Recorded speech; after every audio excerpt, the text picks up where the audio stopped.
Back in the late 1960s, basically every American male at age 18 had to register for the draft, and you had to figure out what kind of service you were going to be doing.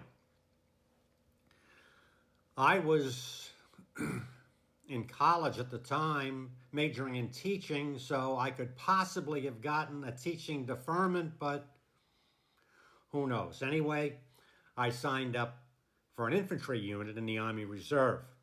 The first thing I had to do was to take the AFQT, which is the Armed Forces Qualification Test, the Army would figure out what you'd be good at. So I took the test and I went and saw the sergeant and I says, well, how did I do on the test? He said, well, telephone lineman. Telephone lineman, what the fuck did you come up with that? He goes, well, you must really be an antisocial asshole because that's what the qualifications are to be a telephone lineman. When the lines break, you get in your Jeep, you drive 5 miles out into the desert, you splice the wire and you come back, but you don't have to deal with any people. So, yeah, you must really be some kind of an asshole to telephone lineman. Well, mine is not the question why, just to do and die. You really don't have that much choices. So a couple of months later, I'm on my way to Fort Leonard Wood, Missouri to do basic training and to learn how to become a telephone lineman. Well, I get to Fort Leonard Wood and it's like 115 degrees. It's like the Dust Bowl. It's like 115 degrees is blowing. There's no... I'm from New England. I'm used to like nice greenery and trees. There are no trees, no nothing, just the heat pouring down. All right, the first thing I do is to get into a line for like 2 hours and get a haircut, which is right down to the scalp, completely bald. All right, that was 2 hours. Okay, but that was, kind of like inside. I don't know if there's air conditioning. Probably shit air conditioning, but anyway, that was line number 1. Line number 2 was for equipment. So I'm outside and there I think there were 2,000 people going through basic training when I was going through basic training. So these lines they had were, lines and lines and lines and hours and hours. And, I'm thinking, what the fuck? What is this? I mean, later, you think about it, I understood, well, they had to fill up the time with all of us knuckleheads, so, they were happy to keep us in line for hours, so I was in hours and hours and hours in this line, and I pick up my uniform, my boots, and I remember they gave us 2 pairs of boots, and this guy behind me was from like Appalachia or something. He's going, 2 pair of boots. Can you believe it? They're giving us 2 pair of boots. I'm going, what is this hillbilly talking about? 2 pair of boots. Well, he was so excited he was going to take one of the pair of boots and mail it back to Appalachia. I'm like, oh, Jesus, I'm like, dystopia.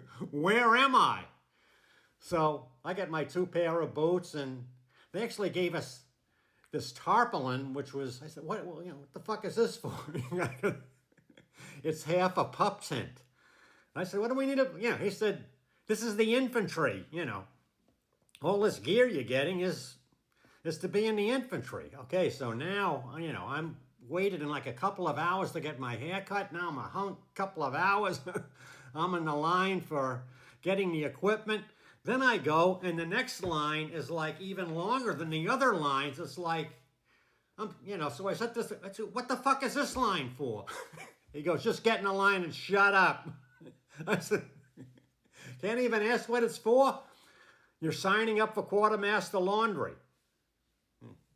I'm signing up at quartermaster laundry. Okay, so I'm waiting, and it was literally hours and hours. I'm in line with like hundreds or 1,000 people in front of me and hundreds and thousands behind me.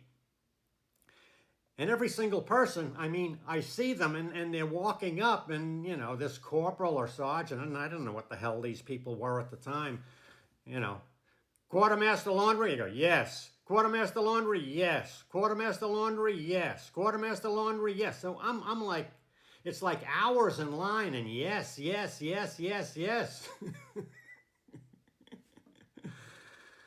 So maybe that recruiting sergeant was right. Maybe I was an asshole. Well, as I'll tell you as we get into this story, wasn't too far off the mark. So I get to the front of the line and, you know, they go, quartermaster laundry? I said, no. So the corporal looks up at me, he goes, what do you mean no? I said, you know, fucking no. I'm saying no. You know, the whole line stops. You know, the corporal's like going, you can't say no.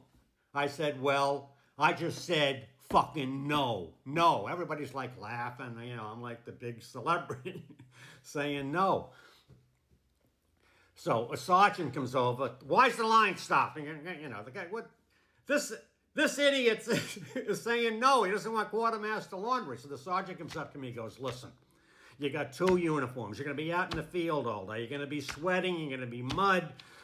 Quartermaster does the laundry. You get the uniform back.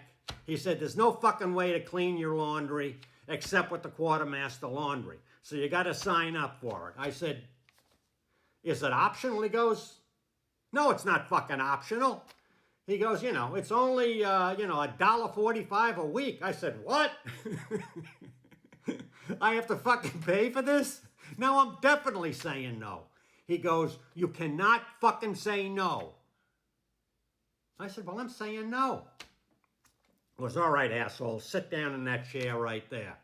So as each person was now coming up, yes, yes, yes, yes, yes, and like every 5th person, they point out, you see that asshole over there? You don't want to be him.